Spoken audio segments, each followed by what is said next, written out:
solidify the truth. The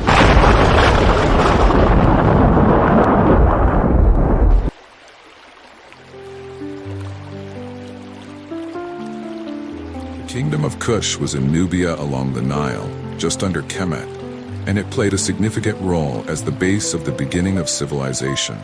The civilizations of Kush and Kemet engaged in both conflict and cooperation, including trade and cultural exchanges. Kush was rich in gold, copper, iron, ivory, precious stones, grains. Kush also had elephants and lions used in war by the Greeks in Egypt. Honed over thousands of years, Nubians were known for their exceptional archery skills. They could precisely hit targets up to 1,000 feet away. For quick fire, Nubians mastered the practice of holding many arrows in one hand. Both men and women were renowned as hunters and warriors, leading to the rise of female warriors and queens. Meroe, a prosperous city in the Kingdom of Kush, flourished from 1069 BC to 350 CE. After the sacking of Napata in 590 BC, Meroe became the capital of Kush. After the end of the 25th dynasty, from 525 BC, non-indigenous African rulers ruled over and controlled Kemet. The Achaemenid Iranians between 525 to 404 BC, and the Second Persians between 343 to 332 BC. Under the conquest of Alexander the Great, Kemet became a part of the Greek Ptolemaic kingdom and eventually was renamed Egypt in 332 BC. At the time of 295 to 275 BC, King Arkamani, also known as Ergamemes, ascended as king of Kush. He initiated significant changes, including enabling female queens to become leaders. The Kingdom of Kush had 8 different Kandake. The title Kandake originally could have meant the mother of the king, queen regent, queen mother, or a royal woman. The Kandake of Meroe ruled from the capital from 284 BC to 314 CE. In 170 BC, Kush saw its first independent Kandake, Queen Shanaktaket. After the end of King Arkamani's rule, around 275 BC, the region between the first and second cataracts of the Nile in Lower Nubia, known as Dodeka-Shoinos, fell under Ptolemaic control. Dodeka-Shoinos was governed by Nubian administrators who adopted Greek traditions. The region maintained communication between Egypt and Kush. The Roman Empire under Augustus Caesar removed Cleopatra and Mark Antony from power, taking control of Egypt from 30 BC to 395 CE, making Egypt a Roman province. This had detrimental effects on the Kingdom of Kush, as the Romans sought power over their land. Under Roman rule, Dodeka-Shoinos was annexed from Kush and used as a barrier against the Kushites. Amanirenas was born in 60 BC and became the second independent female ruler of Kush in 25 BC, after the death of her husband, Teratekes. Queen Amanirenas became the independent Kandake of Meroe and Queen of Kush.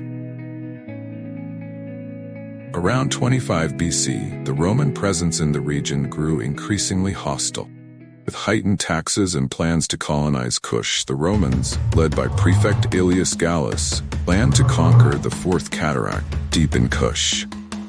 Aware of the Romans' intentions, Queen Amanirenas prepared her army. Instead of colonizing Kush, Caesar focused on invading Arabia, because the Roman Empire already had control of Dodeka-Shoinos with very little resistance. When Rome withdrew 10,000 troops from the region, Queen Amanirenas saw an opportunity to strike an undermanned army. Leading an army of 30,000 Nubian troops, with her son Akinadad by her side, Queen Amanirenas launched a preemptive strike on Thebais, Syene, Elephantine, and Philae. She drove out Roman communities, took hostages, and looted cities.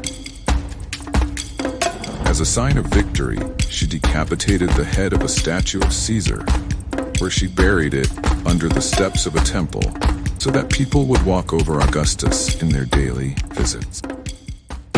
In response, an enraged Caesar replaced Prefect Aelius Gallus with Prefect Gaius Petronius in Egypt. Petronius refused to believe that a woman led Kush and its army, and could not accept what she had done. Over a year later, by 24 to 23 BC, Petronius gathered 10,000 infantry and 800 cavalry to fight part of Queen Amanirenas' Kushite army who were stationed in Sai. The Kushite forces who survived fled to nearby cities, deserts, and island. Those who couldn't escape, Petronius captured and sent them to immediate trial in Alexandria for sentencing. The captured Kushites ended up as slaves, prisoners, executed, or put in the Roman army. Petronius then advanced into Seleucus and captured it before moving on to Premnis, a stronghold of Kush where he began building a fortress. Soon after, Queen Amanirenas offered a peace deal, proposing to return the loot, captives, and Roman statues in exchange for peace. Petronius refused, wanting to turn Kush into a vassal state under Roman control. Believing Napata was where Queen Amanirenas and her son Akinadad were stationed, Petronius invaded and destroyed Kush's sacred city, enslaving the population. However, Napata was a decoy trap set by Amanirenas to exhaust the Roman army. The harsh conditions and logistical challenges forced Petronius to retreat, leaving behind a fortified garrison at Premnis. As Petronius retreated, the Kushites fought back, assisting them on their way out.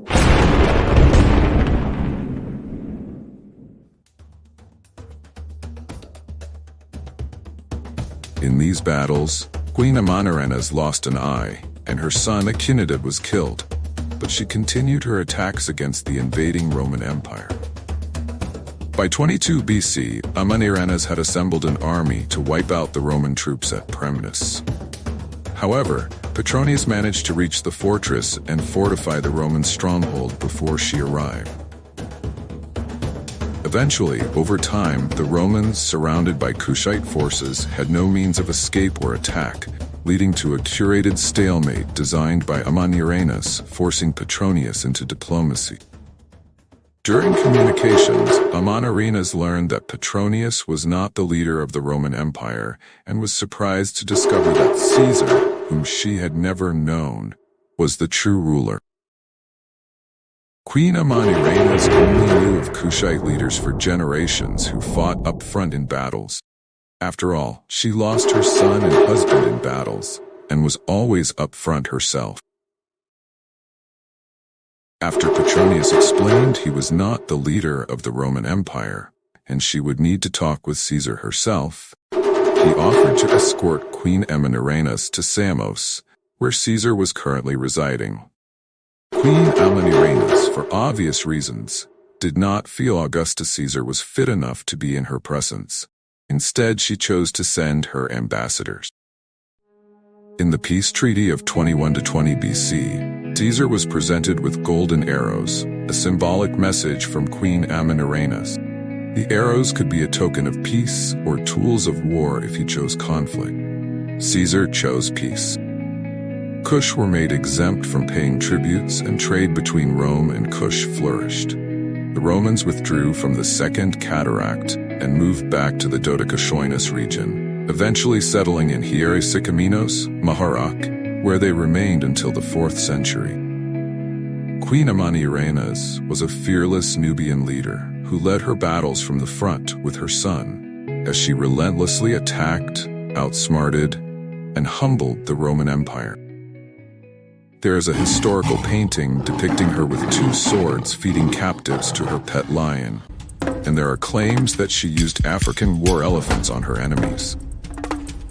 Why did she win? Queen Amanirenas prepared meticulously, struck at the right moments, and exploited the Romans' limited knowledge about her kingdom. She set traps, exhausted the Roman army, and curated a stalemate at Premnis, forcing the Romans into diplomacy. Why did she fight so hard? Queen Amanirenas understood the consequences of Roman conquest by observing what happened to Kemet, Egypt. She knew that if Kush did not resist, they would lose their culture, religion, and identity. Petronius's destruction on the sacred city of Napata must have went into strengthening her resolve. Under her leadership, she ensured that Kush remained independent and preserving their identity for nearly 400 years. There has been no other female leader in history quite like Queen Amanirenas. She truly was a real-life Wonder Woman. You're the sun, you're the sea. You overcame and set free.